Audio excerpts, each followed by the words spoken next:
Okay, so ninth class, today we are going to start with the new chapter for our NTSC preparations, that is diversity in living organisms, right? So let's just quickly recall that what do we mean by diversity, because we need to understand the name of the chapter first, then only we can move on to our chapter to understand the components of it, right? So the name of our chapter is Diversity in Living Organisms. So let's dive to understand what do we mean by diversity. So diversity means variety. Okay. इसका मतलब क्या है? If we try to understand the scientific implication of that, it means that each and every individual is unique. And whenever we use the term diversity, we actually mean to implicate to a range of this things, right? There are different kind of things present around us. So whenever there are different kind of things present around us, we generally say that there's a variety of things around us, right? हम यही बोलते हैं, है ना? Whenever we look at the food menu or anything, we say कि यहाँ तो बहुत variety है, right? Whenever we go to buy clothes, we say अच्छा यहाँ अच्छी variety मिलती है, right? So, whenever we need to buy something for us, we always look for variety, right? So, in the same case, whenever we're talking about the organisms and we need to refer to the variety कि यहाँ बहुत ज़्यादा variety है organisms की, मतलब यहाँ बहुत सारी organisms ऐसे हैं which are unique to them or which are unique in case of the other organisms present. So, we refer to it as diversity कि यहाँ diversity बहुत ज़्यादा है, right? So, the name of our chapter is again diversity in living organisms. So actually in this chapter we are going to study about variety of living organisms that are present on this earth. Okay. Now the a major question that arises before us is like are you serious? A variety of organisms that are present on this earth and we are going to study about that. Like are even in senses है ना, क्योंकि अगर हमें आगे कोई कहे like अभी तो हमें थोड़ा सा इस चैप्टर का ओवरव्यू पता है, that's why we are just think like that okay now we will be able to study, but just think of the situation कि हमें कुछ भी नहीं पता है and someone comes to us and says कि मैं तुम्हें अर्थ में जितने भी प्लांट्स के टाइप है, जितने भी एनिमल्स के टाइप है, जितने भी ऑर्गेनिजम्स हैं, I am going to teach you about that and we would be like no no we can not gulp that much information, right? हम सीधा सीधा यही बोलेंगे, but no, you should remember that it's possible and it's very very easy, right? क्योंकि let's start with a very basic question that how many organisms are present on the earth. See, we are not very sure of that. It would be in billions, trillions, zillions, right? Uncountable number of organisms, a number of organisms which die every day, right? And the number of organisms which are born every day, right? So uncountable number of organisms which are present on the earth.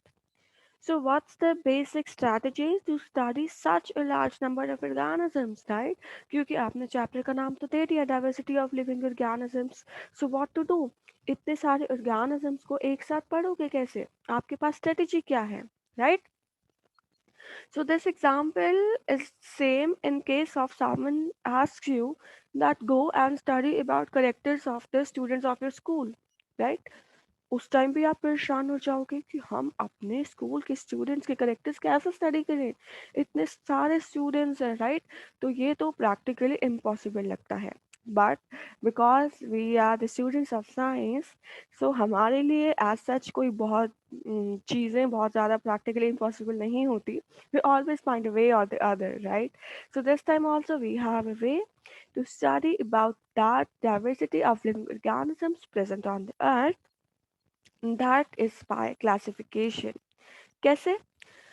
See, let's just take the example of the like which is feasible. जैसे कि आपको किसी ने कहा कि go and study the characters of the students of your school. अब आप कहोगे कि ये तो possible नहीं है.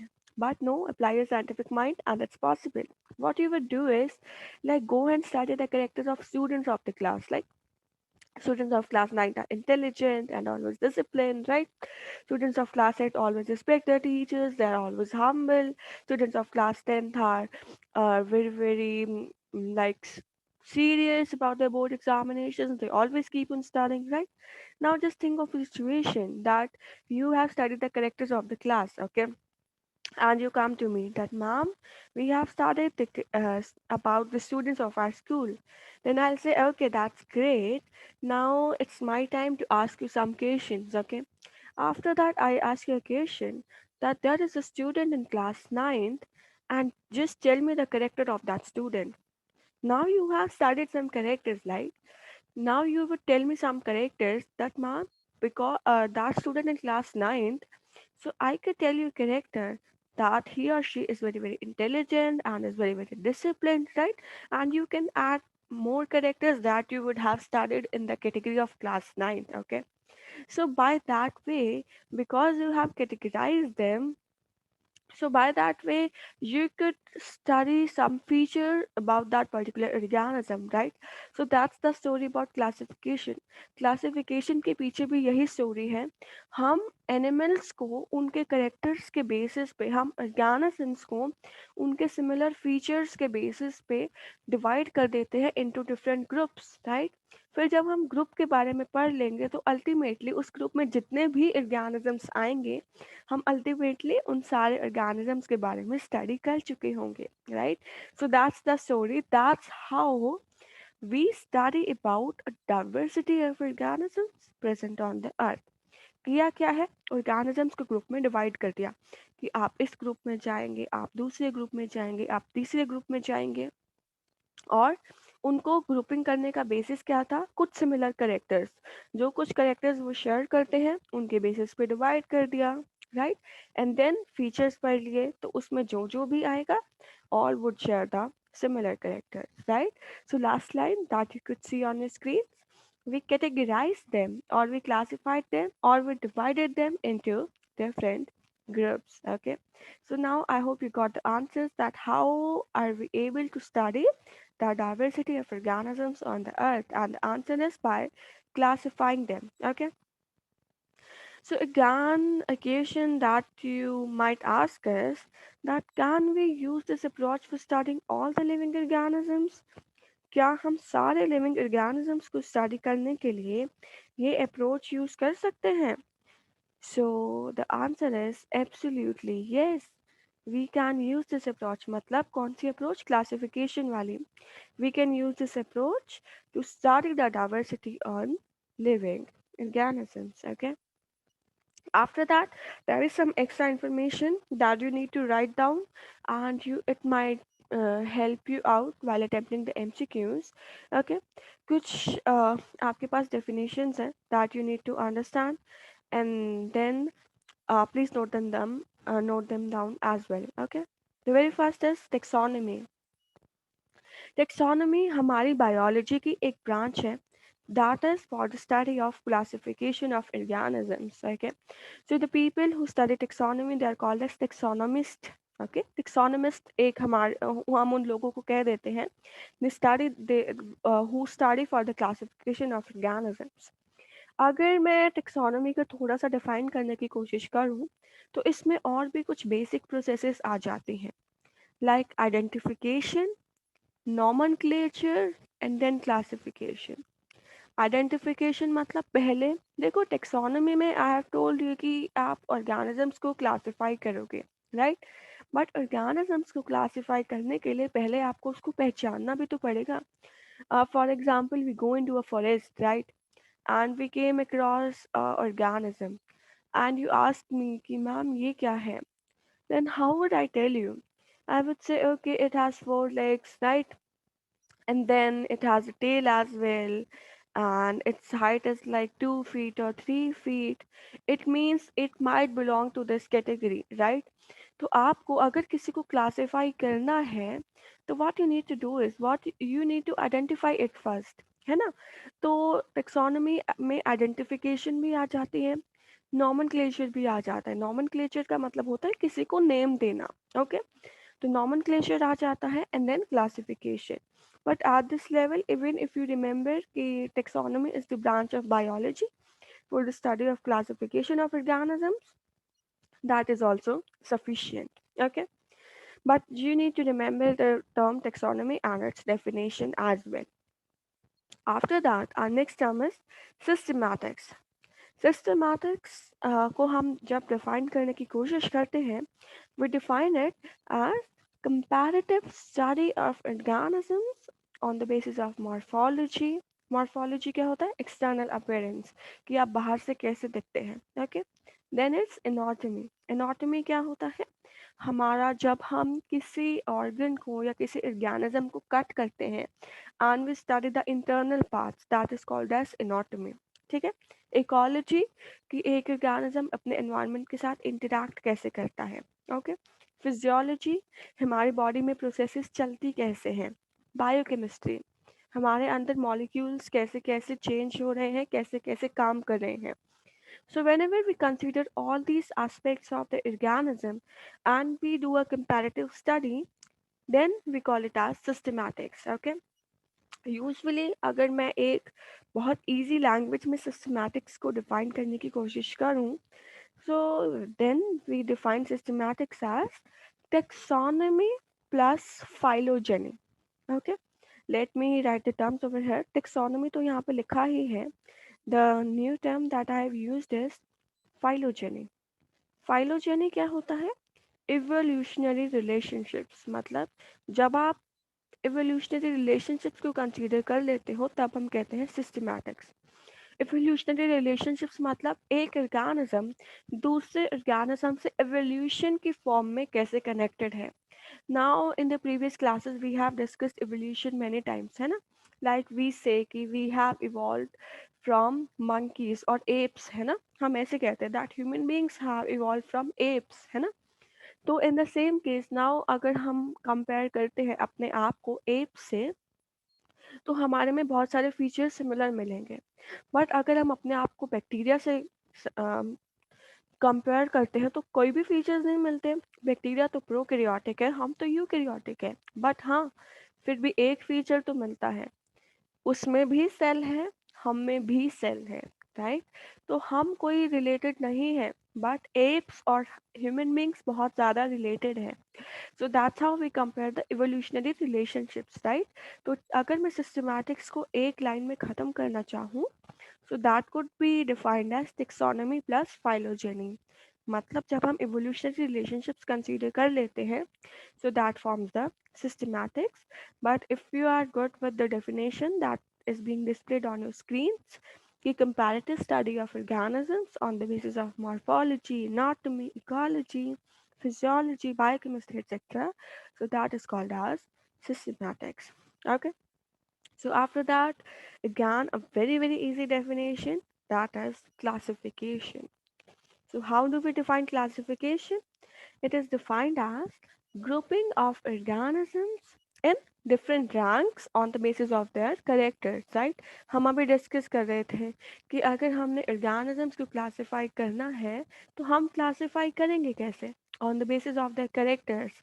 um, let's just go back to the example that we were discussing. Like we go into a forest, okay, and when we go into forest we come across various type of organisms.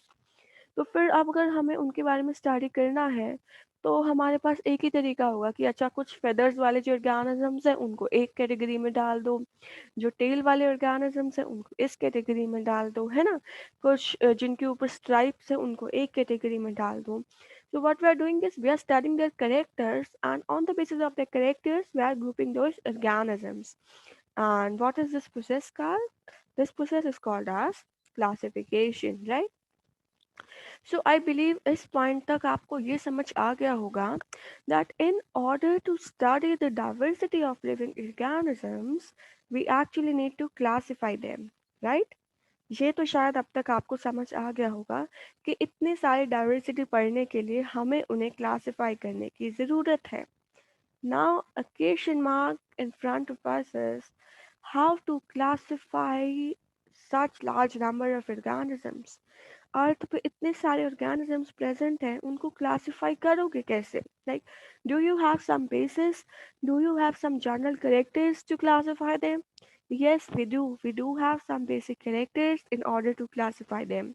Okay, but before moving on to that characters, let's just study the name of some scientists which are required to remember, okay, जिनके names आपको याद रखने पड़ेंगे, because there might be some questions that could be direct like these, and please note them down. उन इनको note कर लीजिए. Father of taxonomy is Linnaeus, Carolus Linnaeus, okay. Linnaeus को हम फादर ऑफ टेक्सोनॉमी बोलते हैं. इन्होंने ही बायनोमियल नोमेनक्लेचर भी दिया था, जो हम अभी आगे डिस्कस करेंगे. Please note them down. Father of taxonomy is Carolus Linnaeus. Okay. After that, father of botany. Botany क्या है? Branch of biology in which we study about plants. Is Theophrastus. Okay. Theophrastus is called as father of botany. After that, if we talk about the father of Indian taxonomy, अगर हम Indian taxonomy की बात करें, so it's in Tapu. Okay. Please note down these three names. These are very, very important. There could be some direct questions in NTSC which you need to attempt like these, okay?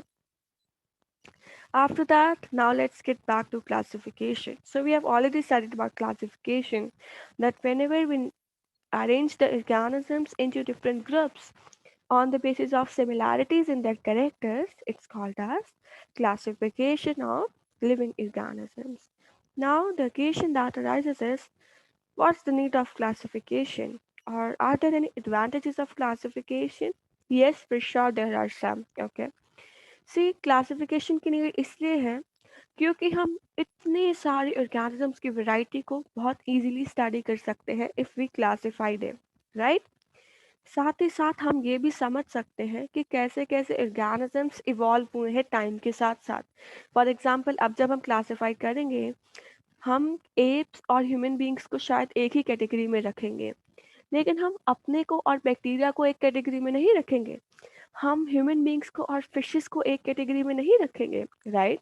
तो अब जो organisms पास पास होंगे, एक category में होंगे, तो हमें थोड़ा सा आइडिया लग जाएगा कि कैसे कैसे ऑर्गेनिजम्स टाइम के साथ इवॉल्व हुए हैं, राइट?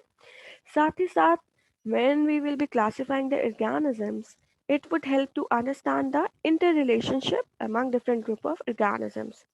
कि ऑर्गेनिजम्स के ग्रुप में क्या क्या इंटर रिलेशनशिप्स हैं, वो भी हम आराम से समझ पाएंगे. कैसे? Again the same example, fishes और हम अलग अलग कैटेगरीज में होंगे, और हम में कोई बहुत ज़्यादा सिमिलर करेक्टर्स नहीं है, राइट? कुछ कुछ करेक्टर्स होंगे जो सिमिलर होंगे, बाकी सिमिलर नहीं होंगे. तो हम में कोई बहुत ज़्यादा इंटर रिलेशनशिप्स नहीं है, राइट? बट कुछ कैटेगरीज ऐसे होंगे जहाँ पे हम करेक्टर शेयर करते होंगे, तो मतलब वहाँ पे हमारे इंटर रिलेशनशिप्स अच्छे होंगे, एंड बाकी जो ऑर्गेनिजम्स हैं उनके साथ इंटर रिलेशनशिप्स अच्छे नहीं होंगे. तो क्लासिफिकेशन का अर्लीस्ट अटेम्प्ट किसने किया था? एरिस्टोटल साइंटिस्ट था. He for the very first time try to attempt he tried to he attempted to categorize the organisms, okay. And what did he do was, he classified कि अगर animals land पर रहते हैं, water में रहते हैं, या फिर एयर में रहते हैं, राइट? बट ये तो बड़ा ही मिसलीडिंग था, क्योंकि आप खुद सोचो, हम अगर वाटर की ऑर्गेनिजम्स कहाँ रहते हैं उसके बेसिस पे अगर हम क्लासिफाई करना शुरू कर देते हैं, so that's very very problematic. Shark भी पानी में रहती है, ऑक्टोपस भी पानी में रहते हैं, टर्टल भी पानी में रहते हैं, right? But they are totally different.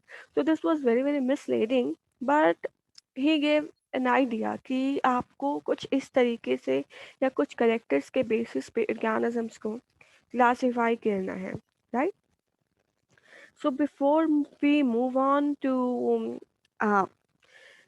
discussing about the categories, let's just finish about the binomial nomenclature. कि binomial nomenclature का मतलब क्या है?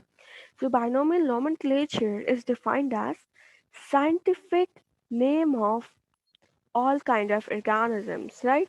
The process of giving scientific name to all kind of organisms, it's called as binomial nomenclature. Okay? चलिए, पहले हम term को समझ लेते हैं, then we would understand the rest of the process.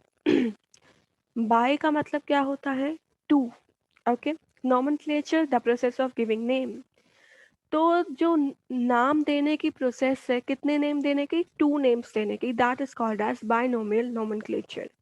तो हम जब ऑर्गेनिजम्स को साइंटिफिक नेम देते हैं, उसमें दो पार्ट्स होते हैं. Very first part is genus and the next part is species. Now you would be confused over here that what do you mean by genus or what do you mean by species. So do not worry about that. We are going to discuss that in next slide. But just remember over here कि जब भी हम किसी organism को name देते हैं तो हम एक उसका जीनस डिस्क्राइब करते हैं और हम एक उसकी स्पीशीज डिस्क्राइब करते हैं. What are these genus and species? We are just going to discuss, right? And जो साइंटिस्ट था कैरलस लीनियस उसने ये बाइनोमियल नोमेनक्लेचर की प्रोसेस स्टार्ट की थी. कैरलस लीनियस ने प्रैक्टिस शुरू की थी of the binomial nomenclature. So please note down this name. कभी के बाद ना डायरेक्ट क्वेश्चन आ जाता है that name the scientist who started the practice of using binomial nomenclature. Okay, चलिए. नाउ वी वर डिस्कसिंग, मैंने अभी आपको बताया था कि हम क्या करते हैं, हम ऑर्गेनिजम्स को कैटेगराइज कर देते हैं into different groups, right, on the basis of their characters. तो हम क्या कर रहे हैं, हमने एक्चुअली क्या किया, कुछ ग्रुप्स बना लिए like kingdom, phylum, class, order, family, genus and species, right. ये हमने ग्रुप्स बनाए हैं और इन ग्रुप्स के बेसिस पे हम ऑर्गेनिजम्स को क्लासिफाई कर देते हैं. मतलब अभी यहाँ पर आपको समझने के लिए ऐसा समझो, kingdom is the largest group and species is the smallest group. ठीक है, तो जो सबसे बड़ा वाला ग्रुप है दैट इज किंगडम और जो सबसे छोटे वाला ग्रुप है दैट इज स्पीशीज. तो हमने किया क्या, हमने ये किया कि हमने पूरे के पूरे वर्ल्ड में जितने भी ऑर्गेनिजम्स थे उन सबको हमने 5 किंगडम्स में डिवाइड कर दिया. Okay, all the organisms of the world have been divided into just 5 major groups and we call those groups as kingdoms. तो हमने सिर्फ और सिर्फ 5 किंगडम्स बनाए. That's why I just told you कि जो किंगडम है वो सबसे बड़ा ग्रुप है. Okay, after that we will be shifting our focus on to a single kingdom. फिर हम एक सिंगल किंगडम पे अपना फोकस शिफ्ट करेंगे. फिर हमने किंगडम को डिवाइड कर दिया और एक छोटे ग्रुप में that is called as phylum. Okay, here phylum would be for animals and division would be for plants. Okay, that has been exchanged. तो phylum हम animals के लिए यूज करते हैं, division for plants यूज करते हैं. तो kingdom को और छोटे छोटे ग्रुप्स में डाला, that is called as phylum. phylum को और छोटे छोटे ग्रुप्स में डिवाइड कर दिया जिसको हम बोलते हैं क्लास. क्लास को और छोटे छोटे ग्रुप्स में डिवाइड किया जिसको हम बोलते हैं ऑर्डर. ऑर्डर को और छोटे छोटे ग्रुप्स में डिवाइड किया, दैट इज फैमिली. फैमिली को और छोटे ग्रुप्स में डिवाइड किया, दैट इज जीनस. और जीनस को और छोटे छोटे ग्रुप में डिवाइड किया, so we came across a unit that is called as species. तो स्पीशीज का मतलब क्या है, स्पीशीज को जब हम डिफाइन करने की कोशिश करते हैं, so species is defined as group of organisms which are similar enough to breed. मतलब जो आपस में इंटरब्रीड कर सकते हैं, लाइक जो आपस में रिप्रोड्यूस कर सकते हैं एंड अपनी जनरेशन्स आगे बढ़ा सकते हैं, that is called as species, right. तो एक छोटा सा ग्रुप है स्पीशीज. तो अब जीनस क्या हो जाएगा, जब बहुत सारी स्पीशीज मिल जाएंगी that would be called as genus, right. तो जब बहुत सारी जीनस अलग अलग टाइप की प्रेजेंट होंगी that would be called as family. जब बहुत सारी फैमिलीज एक साथ प्रेजेंट होंगी that would be called as order. जब बहुत सारे ऑर्डर्स एक साथ प्रेजेंट होंगे that would be called as class. जब बहुत सारी क्लासेस एक साथ प्रेजेंट होंगी that would be called as phylum. जब बहुत सारे फाइलम एक साथ प्रेजेंट होंगे that would be called as kingdom. And how many kingdoms have we? We have 5 kingdoms in total, right? So that's how we have categorized the organisms. That's how we have divided the organisms, right? Species से शुरू किया है और species है क्या, ऐसे organisms का group जो एक जैसे दिखते हैं. whenever you would remember the definition of species, आप ये टर्म भी लिखोगे that species is the group of organisms which look like each other या फिर which are morphologically similar, जो एक दूसरे के जैसे दिखते हैं and which can interbreed as well, जो एक दूसरे के साथ रिप्रोड्यूस भी कर सकते हैं, राइट. तो फिर अब ऐसे करके हमने कुछ स्पीशीज बनाई. फिर स्पीशीज के ग्रुप को क्या बोलते हैं, जीनस बोल देते हैं, राइट. मतलब अगर मैं जीनस को डिफाइन करने की कोशिश करूं, so how it would be defined a group of species, right. अगर फैमिली को डिफाइन करने की कोशिश करूं, a group of genera. Okay. For example अगर मैं आपको फैमिली का एग्जाम्पल दूँ तो हमारा जो लायन है और टाइगर है और जो हमारी कैट है, ठीक है, लायन, टाइगर एंड कैट, ये तीनों एक ही फैमिली में आते हैं और इनकी फैमिली का नाम है फेलिएडी। FELIDAE,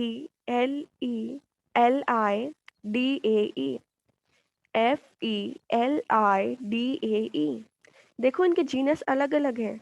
लायन का जीनस अलग है, टाइगर का जीनस अलग है, कैट का जीनस अलग है, बट फिर भी होता क्या है, ये हमारे एक ही फैमिली में आते हैं, दैट इज फिलिएटी। ओके। उसके बाद अगर हम चले ऑर्डर पे, तो ऑर्डर क्या होता है, ए ग्रुप ऑफ रिलेटेड फैमिलीज, जिसमें बहुत सारी फैमिलीज एक साथ आ जाएंगी, उसको हम बोलेंगे ऑर्डर। ठीक है। फॉर एग्जाम्पल डॉग की फैमिली और कैट की फैमिली और फॉक्सेस की फैमिली एक ही ऑर्डर में आती है, that is Canidae. CANIDA, I am sorry, Canidae family किसके अंदर क्लासिफाई होती है, कार्निवोरा के अंदर। ठीक है। देखो मतलब let me just give you an example over here. हमारे पास जो ऑर्डर है दैट इज कार्निवोरा। ओके। क्या है, कार्निवोरा। कार्निवोरा के अंदर बहुत सारी फैमिलीज आ सकती हैं। अभी कौन सी फैमिली, मैंने आपको बताया इसके अंदर कैट की फैमिली भी आएगी। कैट की फैमिली का नाम क्या है, फेलिएडी, FELIDAE। साथ ही साथ इसमें डॉग की फैमिली भी आएगी। डॉग की फैमिली का नाम क्या है, डॉग की फैमिली का नाम है कैनियडी, CANIDAE। डॉग और फॉक्सेस की फैमिली सेम है। ओके। तो डॉग की फैमिली या फॉक्सेस की फैमिली प्लस कैट की family together are categorized into single order, that is carnivora, right. तो मतलब ऑर्डर क्या है, बहुत सारे फैमिली का ग्रुप है। ऐसे ही जब हम क्लास को डिफाइन करने की कोशिश करेंगे तो बहुत सारे उसमें ऑर्डर्स आ जाएंगे, राइट।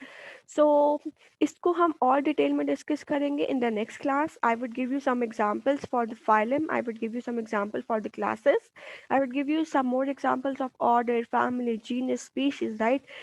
उसके बाद आपको बायनोमियल नोमेनक्लेचर भी क्लियर हो जाएगा, and then we would start with the kingdom Monera in the next class. That's all for today's class.